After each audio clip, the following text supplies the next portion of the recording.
नमस्कार दोस्तों, आपका स्वागत है दृष्टि आईएएस एडिटोरियल एनालिसिस के एक नए एपिसोड में। इस एडिटोरियल एनालिसिस में हम 3 चीज़ें करते हैं। पहला, एडिटोरियल का लिंक स्थापित करते हैं यूपीएससी सिलेबस के साथ। दूसरा, एडिटोरियल के की पॉइंट्स को समझते हैं। और तीसरा, एडिटोरियल में आए हुए की कॉन्सेप्ट्स जो कि एग्जाम की दृष्टि से महत्वपूर्ण हैं उस पर भी चर्चा करते हैं। तो आइए शुरू करते हैं आज का एडिटोरियल एनालिसिस। प्रिय व्यूअर, यह वीडियो अंग्रेजी में भी उपलब्ध है। देखना चाहें तो आप हमारे इंग्लिश चैनल दृष्टि आईएएस इंग्लिश पर जाएं। आपकी सुविधा के लिए इस वीडियो के डिस्क्रिप्शन में इंग्लिश वीडियो का लिंक भी दिया गया है।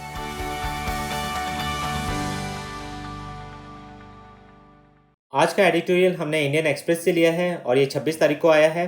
एडिटोरियल का शीर्षक है टॉल क्लेम्स और ये बात करता है अभी हाल में ही बाबा रामदेव की कंपनी पतंजलि आयुर्वेद के द्वारा कोरोना किट नाम की दवाई मार्केट में उतारी गई है और ये दावा किया गया है कि ये कोविड-19 का 100% शर्तिया इलाज करती है और इसको लेकर अब चिंताएं व्यक्त की गई हैं और मिनिस्ट्री ऑफ आयुष ने भी इसकी एडवर्टीजमेंट पे पाबंदी लगा दी है। तो आइए देखते हैं इसका सिलेबस के साथ लिंकेज। तो ये लिंक होता है डायरेक्टली जीएस पेपर 2 के साथ, जहाँ की government policies and interventions for development in various sectors and issues arising out of their design and implementation के बारे में बात की गई है। और ये साथ में लिंक होता है issues relating to development and management of social sector services relating to health, क्योंकि यहाँ जो मुद्दा है वो है हेल्थ से जुड़ा हुआ और जहाँ की नए ड्रग के अप्रूवल का प्रोसेस और उसमें कौन कौन सी सरकारी एजेंसीज शामिल हैं, तो ये सब इससे संबंधित है। तो सिलेबस से लिंक स्थापित करने के बाद आइए आप देखते हैं एडिटोरियल के की पॉइंट्स। तो एडिटोरियल के की पॉइंट्स में जाने से पहले आइए देखते हैं कि ये कोरोना किट क्या है और क्या मुद्दा है। तो बाबा रामदेव की कंपनी पतंजलि आयुर्वेद ने हाल ही में ये कोरोना किट मार्केट में लॉन्च की है और ये दावा किया है कि ये कोविड-19 का 100% इलाज करने में सक्षम है। और इसमें जो दवाई है वो 3 हैं। एक है कोरोनिल जो कि खांसी की दवाई है, एक है स्वासरी जो कि आपको अगर सांस लेने में तकलीफ है तो उसकी दवाई है, और साथ में एक अनु तेल भी है, एक ऑयल भी है इसके साथ। तो ये तीनों को मिलाकर इसे कोरोना किट का नाम दिया गया है और ये दावा किया गया है कि ये कोरोना का पूरा इलाज करती है। पर अब इस दावे को लेकर काफी संदेह भी किए जा रहे हैं। खासतौर से 2 राज्य सरकार जो कि उत्तराखंड की है और राजस्थान की, उसने भी पतंजलि आयुर्वेद के इस दावे पर संदेह व्यक्त किया है। उत्तराखंड में इनकी फैक्ट्री है जहां ये दवाई मैन्युफैक्चर होती है। तो उत्तराखंड की लाइसेंसिंग अथॉरिटी ने ये कहा है कि हमसे जो परमिशन ली गई थी वो कोरोनिल जो कि खांसी की दवा है उसके लिए, स्वासरी जो कि सांस में लेने में तकलीफ की दवाई है उसकी परमिशन ली गई थी, लेकिन किसी भी कोरोना किट यानी कि जो दवाई कोरोना पे इफेक्टिव है वैसी परमिशन हमने नहीं दी है।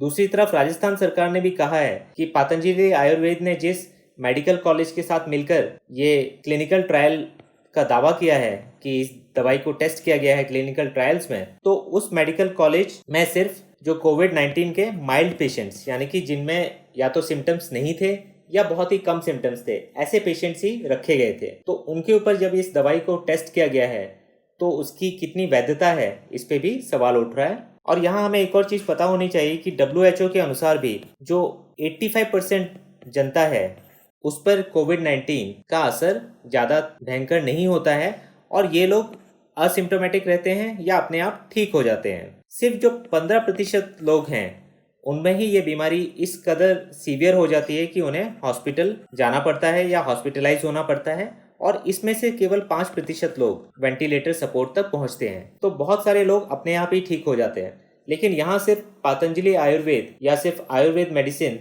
पर ही आरोप लगाना ठीक नहीं होगा, क्योंकि ऐसी ही एक मेडिसिन फेविपिराविर जो कि एक जापानीज कंपनी ने बनाई थी इन्फ्लुएंजा के लिए, और इस दवाई को भी परमिशन मिली है और भारत की एक कंपनी ग्लेनमार्क फार्मा इसको भारत में मार्केट कर रही है और इसको भी अप्रूवल दिया गया है और ये माइल्ड केसेस में ही इफेक्टिव है ऐसा बताया गया है। तो इस दवाई को लेकर भी ये संदेह व्यक्त किया जा रहा है कि इसको क्यों अलाउ किया गया है जबकि ये सिर्फ माइल्ड केसेस पे ही इफेक्टिव है और भारत में भी इसके क्लिनिकल ट्रायल्स नहीं हुए हैं। सिर्फ इस दवाई को कुछ रशियन और चाइनीज डॉक्टर्स ने जब कोविड-19 शुरू में फैला था उस समय रोगियों पर प्रयोग किया था और ये पाया था कि इसमें कुछ सफलता मिल रही है, लेकिन इसको पूरी तरीके से माना नहीं जा सकता है। तो जो ड्रग अप्रूवल प्रोसेस है वो चाहे ट्रेडिशनल मेडिसिन के लिए हो चाहे एलोपैथिक मेडिसिन के लिए हो, उसमें सुधार की बहुत ज़्यादा गुंजाइश है, खासतौर से जब हम कोविड-19 जैसी महामारी के लिए मेडिसिन की बात कर रहे हैं। तो इस बैकग्राउंड के बाद आइए देखते हैं एडिटोरियल के की पॉइंट्स। तो एडिटोरियल ये बताता है कि कोविड-19 महामारी से आज तक की डेट में करीब करीब 4.5 लाख भारतीय प्रभावित हैं और 15,000 से ज़्यादा लोगों की मौत हो चुकी है। और ऐसे में अगर किसी भी दवा के द्वारा ये दावा किया जाता है कि वो इसका 100% उपचार करने में सक्षम है, तो लोगों के बीच एक उम्मीद पैदा होना जाहिर बात है। लेकिन ऐसे कठिन समय में ये भी ज़रूरी है कि सरकार इस बात पर पूरा ध्यान रखे कि कोई भी फॉल्स सेंस ऑफ सिक्योरिटी, यानी कि कोई गलत अफवाह किसी भी दवा के इफ़ेक्टिव होने के बारे में ना फैलाई जाए, और उसके लिए सरकार को जो भी कदम उठाने जरूरी हैं वो उठाने चाहिए। और आयुष मंत्रालय ने अब पतंजलि आयुर्वेद का जो विज्ञापन था उस पर रोक लगा दी है, जिसमें ये दावा किया जा रहा था कि उनके कोरोना किट से कोविड-19 का पूर्ण उपचार हो सकता है। और जब तक अब इस मामले की जांच पूरी तरीके से नहीं हो जाती, ये विज्ञापन प्रसारित नहीं किया जाएगा। लेकिन यहाँ एक दुख की बात ये भी है, क्योंकि ये दवा को इतनी ज़्यादा पब्लिसिटी मिल गई है, और पब्लिसिटी के बारे में जनरली ये कहा जाता है कि ऐसी कोई भी चीज़ नहीं होती है जिसे बैड पब्लिसिटी कहा जाए। अगर पब्लिसिटी हो रही है तो उसका फ़ायदा आपको मिलता ही है। तो वही पतंजलि की इस दवा के साथ भी है कि जितनी कंट्रोवर्सी हो रही है उतनी ज़्यादा इसके बारे में लोगों को पता चल रहा है और ये इतनी ज़्यादा पॉपुलर भी हो रही है। एडिटोरियल ये भी कहता है कि पतंजलि आयुर्वेद के द्वारा इस कोरोना किट को लॉन्च करने से पहले उचित प्रक्रियाओं का पालन नहीं किया गया है। और यहाँ दोनों राज्य सरकारों की भूमिका भी क्लियर है कि दोनों ही राज्य सरकारें जो कि उत्तराखंड और राजस्थान की हैं, उन्होंने भी अपना विरोध दर्ज किया है। और उत्तराखंड सरकार ने ये कहा है कि राज्य के लाइसेंसिंग अथॉरिटी ने जो हरिद्वार स्थित पतंजलि की औषधि इकाई है दिव्य फार्मेसी, उसको कोरोना किट बनाने की स्वीकृति प्रदान नहीं की थी। उन्होंने सिर्फ उसे खांसी की दवाई जो कि कोरोनिल है, जो कि सांस लेने में तकलीफ की दवाई है, स्वासरी, उसके लिए परमिशन दी थी। लेकिन पतंजलि आयुर्वेद ने इनको कंबाइन करके ये कोरोना किट मार्केट में इस दावे के साथ पेश किया है कि ये कोविड-19 का 100% इलाज है। दूसरी तरफ राजस्थान सरकार ने भी ये कहा है कि जिस मेडिकल कॉलेज के साथ उन्होंने क्लिनिकल ट्रायल किया है, वहाँ भी इस रोग के सिर्फ माइल्ड सिम्टम्स वाले मरीजों को रखा गया था। तो ये कितनी कारगर है जिन लोगों में ये सिम्टम्स सीवियर हैं, इस बात की पुष्टि नहीं की जा सकती है। तो जो क्लिनिकल ट्रायल्स किए गए हैं पतंजलि आयुर्वेद के द्वारा मेडिकल कॉलेज के साथ मिलकर, उस पे भी काफ़ी संदेह है। और सबसे बड़ी बात ये है, और जो इन क्लिनिकल ट्रायल को एक संदेह के घेरे में खड़ी करती है, वो ये है कि ट्रायल के दौरान जिन रोगियों को फीवर हुआ उन्हें एलोपैथिक दवाई दी गई, जिससे कि ये ट्रायल कहीं ना कहीं अपने उद्देश्य में सफल नहीं हो सका है। और यहाँ आपको पता होना चाहिए कि क्लिनिकल ट्रायल्स में एक चीज़ काफ़ी कॉमन है, वो है रैंडमाइज कंट्रोल ट्रायल, और इसके लिए पिछले वर्ष नोबेल प्राइज़ भी दिया गया था। तो रैंडमाइज कंट्रोल ट्रायल का मतलब है क्लिनिकल ट्रायल्स के संदर्भ में कि जो पेशेंट्स होंगे उनको आप दो भाग में बांटेंगे, जैसे कि सेट ए और सेट बी। इनमें से एक सेट को आप प्लेसिबो देंगे, यानी कि उन्हें आप कोई दवाई नहीं दे रहे हैं, लेकिन पेशेंट्स को और जो उन्हें दवाई दे रहे हैं उनको ये लग रहा है कि कोई दवाई दी जा रही है। सेट बी में जो पेशेंट हैं उन पे आप जो मेडिसिन आपको टेस्ट करनी है वो दी जाएगी या थेरेपी दी जाएगी। और अगर सेट बी के रोगियों में सेट ए से बहुत ज़्यादा सुधार होता है तो फिर ये मान लिया जाता है कि जरूर इस मेडिसिन की इफेक्टिवनेस है। तो ये तरीका होता है रैंडमाइज कंट्रोल ट्रायल करने का। और इसमें कौन से पेशेंट सेट ए में जाएंगे और कौन से सेट बी में जाएंगे ये रैंडमली किया जाता है, और कंट्रोल इस पे रखा जाता है कि किस ग्रुप को प्लेसिबो जाएगा और किस ग्रुप को मेडिसिन दी जाएगी। तो एक कंट्रोल ग्रुप होता है जो कि प्लेसिबो वाला है। तो ये एग्जाम की दृष्टि से महत्वपूर्ण है और हमें पता होना चाहिए। आगे एडिटोरियल बताता है कि 1954 का एक कानून है drugs and magic remedies objectionable advertisements act, और इसी कानून के अंतर्गत अब पतंजलि आयुर्वेद पे कार्रवाई की गई है और उनको अपने विज्ञापन को रोकने की बात कही गई है। लेकिन आप देख सकते हैं कि ये कानून 1954 का है और इसलिए इस कानून में काफ़ी कमियां हैं, और कई सारी बीमारियां जो कि 1954 के बाद आई हैं उनका इसमें कोई जिक्र ही नहीं है, जैसे कि एड्स हो गई, एंसेफेलाइटिस हो गई। तो इस कानून को भी बदलने की ज़रूरत है, और इसीलिए जो ministry of health and family welfare है उसने फरवरी में इस कानून को बदलने के लिए ड्राफ्ट भी जारी किया था, लेकिन उसके बाद कोविड-19 महामारी के फैलने से इस पर अब आगे कार्रवाई नहीं हो सकी है।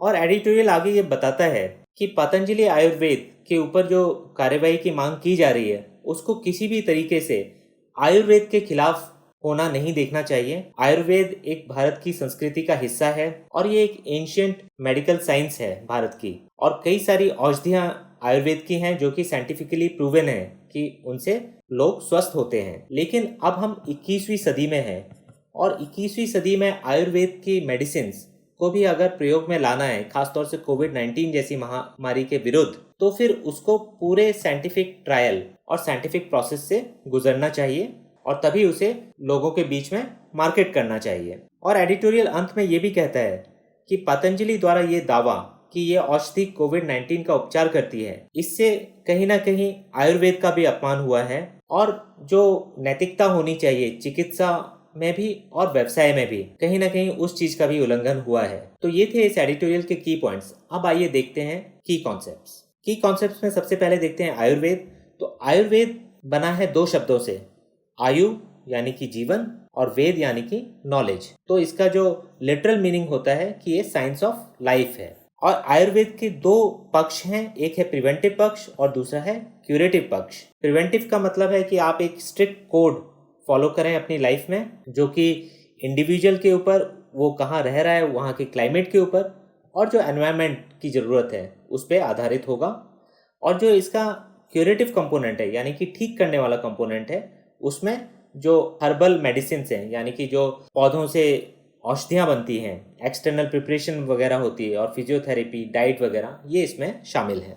हमें मिनिस्ट्री ऑफ आयुष के बारे में भी जानकारी होनी चाहिए। तो इसको फॉर्म किया था 9 नवंबर 2014 में, और इससे पहले ये एक डिपार्टमेंट था जिसका नाम था Indian system of medicine and homeopathy, जो कि मार्च 1995 में क्रिएट किया गया था। और फिर इसको रीनेम किया गया 2003 में और इसका नाम रखा गया डिपार्टमेंट ऑफ आयुर्वेद, योग एंड नेचुरोपैथी, यूनानी, सिद्ध and homeopathy, Ayush.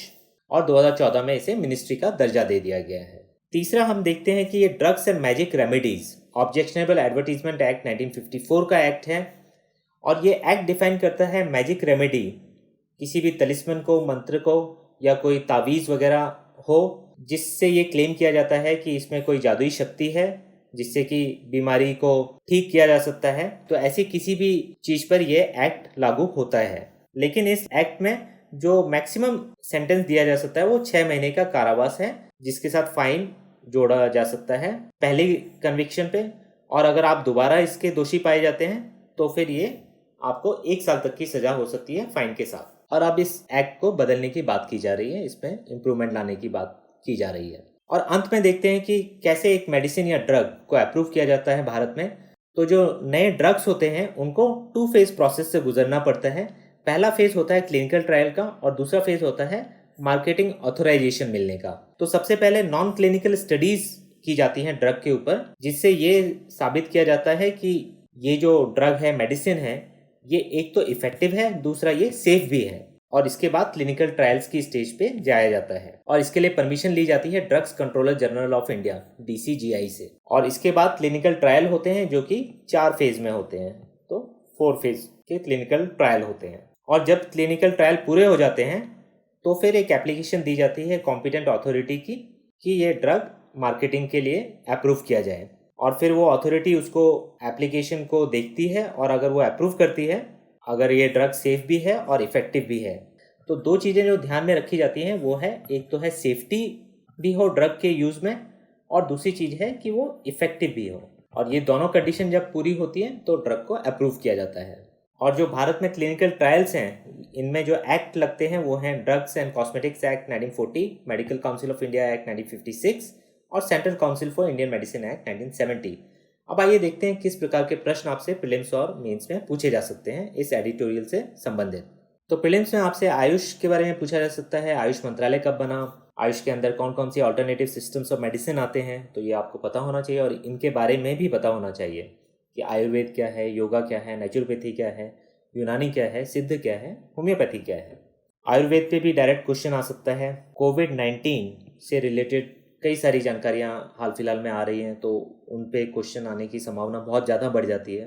Clinical trials पे भी आपसे पूछा जा सकता है कि कितने फेजेस में ये होता है, तो इस पे 4 फेज होते हैं। 4 फेज के बारे में भी आपको पढ़ना चाहिए कि क्या होता है उसमें। अगर मेंस की बात की जाए तो मिसलीडिंग एडवर्टीजमेंट के ऊपर क्वेश्चन बन सकता है कि किस प्रकार से मिसलीडिंग एडवर्टीजमेंट कंज्यूमर को गुमराह कर सकते हैं और इसके लिए कौन कौन से कानून हैं और उनके अंदर क्या प्रावधान भी हैं। तो ये कंज्यूमर प्रोटेक्शन से भी जुड़ा हुआ मसला है। दूसरा सवाल ये बन सकता है कि ट्रेडिशनल मेडिसिन सिस्टम ये कितना इफेक्टिव है और कौन कौन से हैं, तो इस पे भी एक सवाल बन सकता है, तो हमें ये तैयार होना चाहिए। और ड्रग अप्रूवल प्रोसेस ये क्या है, इसमें कौन कौन सी सरकारी एजेंसी शामिल हैं और इसमें क्या कमियां हैं और उन कमियों को कैसे सुधारा जा सकता है, तो इस पे भी प्रश्न हो सकता है, इस पे भी आपको तैयार होना चाहिए।